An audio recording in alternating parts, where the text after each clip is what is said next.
Thank you, Acting Speaker. I'm happy to rise today to speak on the statewide treaty bill. Now, from the outset, it has been stated that we oppose this bill, and bills like this are always contentious. They are always contentious. You will split communities on their opinion around the bills and what they deliver. People will have varying opinions, and you'll probably never get 100% agreement from anyone. Now, in my seat of Narrabeen, I have the Kurnai elders of Auntie Cheryl Drayton, Auntie Pauline Mullet and Auntie Linda Mullet. And when something like this comes up, I consult heavily with my local Indigenous elders, because I can take the opinions of the many, but I tend to take the opinion of the few that it actually truly affects. And that in my area is the Kurnai. Now, the Kurnai, especially Auntie Pauline and Auntie Cheryl and Auntie Linda, were extremely disappointed with the government in using the term Gellung Warl. They were never consulted. They were not consulted. And I would like to read, they have asked me to read this letter out that they wrote to the Premier, and out of respect for my elders, I will read this letter out. And if you indulge me, Acting Speaker. This is from Auntie Pauline Mullet. I write to express deep concern regarding the use of the term Gellung Warl in the treaty bill recently introduced to the Victorian Parliament. Gellung Warl is a word from the Kurnai language, a language that belongs to our people, our ancestors and our country. It has come to light that this term was selected without informed consent of Kurnai elders. This is not a minor oversight. It is a serious breach of cultural protocol and disregard for the sovereignty of our language and traditions. To use our language to name a political body that the Kurnai people do not support is not only inappropriate, it is harmful. It misrepresents our stance and risks turning our sacred words into symbols of a process we have not endorsed. Language is not a decorative gesture. It is a living expression of identity, authority and custodianship. This act risks undermining the very principles of truth-telling, respect and justice that the treaty claims to uphold. If the government and the Assembly are serious about healing and reconciliation, they must begin by listening and by removing Gellung Warl from the legislation until proper consultation and consent are achieved. I respectfully but firmly request that the term Gellung Warl be immediately removed from the treaty bill. The Victorian Government and the First Peoples Assembly engage in direct consultation with the Kurnai elders before using any aspect of our language or culture. A public statement be issued acknowledging this misstep and committing to culturally safe practices moving forward. If this treaty is to be built on truth, respect and justice, then it might begin by honouring the voices of traditional owners, not speaking over them. I trust you will treat this matter with the seriousness it deserves. Yours in land, culture and integrity, Pauline Mullet, Kurnai Elder Native Title Holder. Thank you, Deputy Speaker, for allowing me to read that out. And this, you know, for the Kurnai in my area, they are extremely disappointed.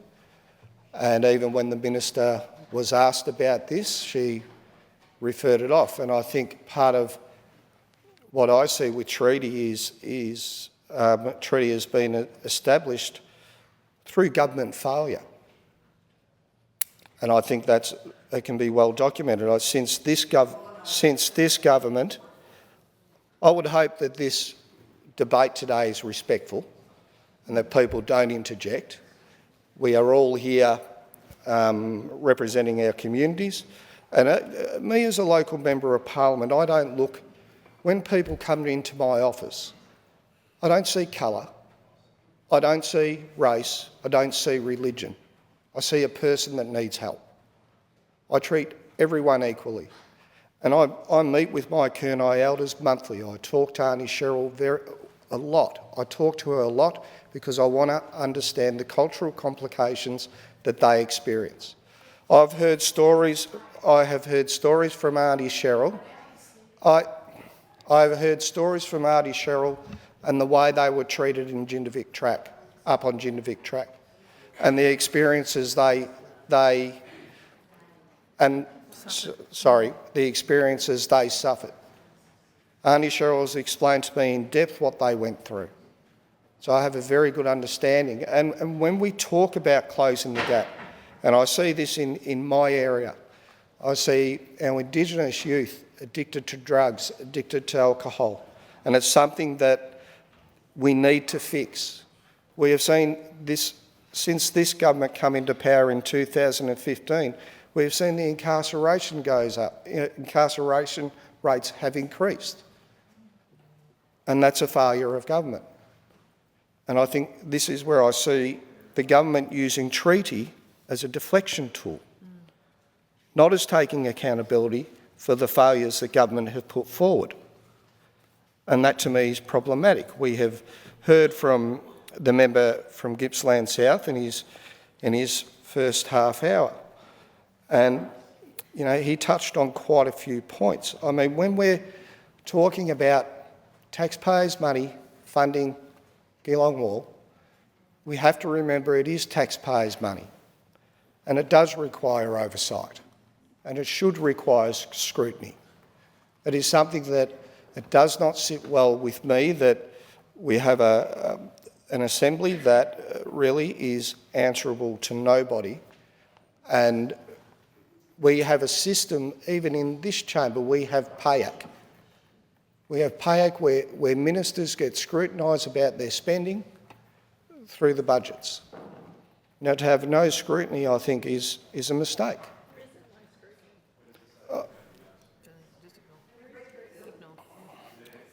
So when we talk about, and the minister touched on it earlier, the minister talked about ignorance and disrespect.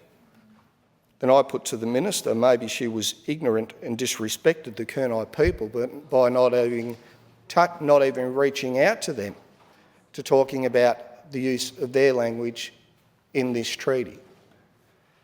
And as I said, Acting Speaker, when people come into my office, I don't care who they are, I work hard for the person that is in front of me to get a result and hopefully an outcome from the government. And as the member for Gippsland South pointed out earlier, that, you know, the ministers will be answerable to this assembly. Well, I do wish I completely echo the sentiments of the member for Gippsland South. I hope the ministers do answer questions, because we can't get answers to questions. And this is, you know, a problem. And obviously,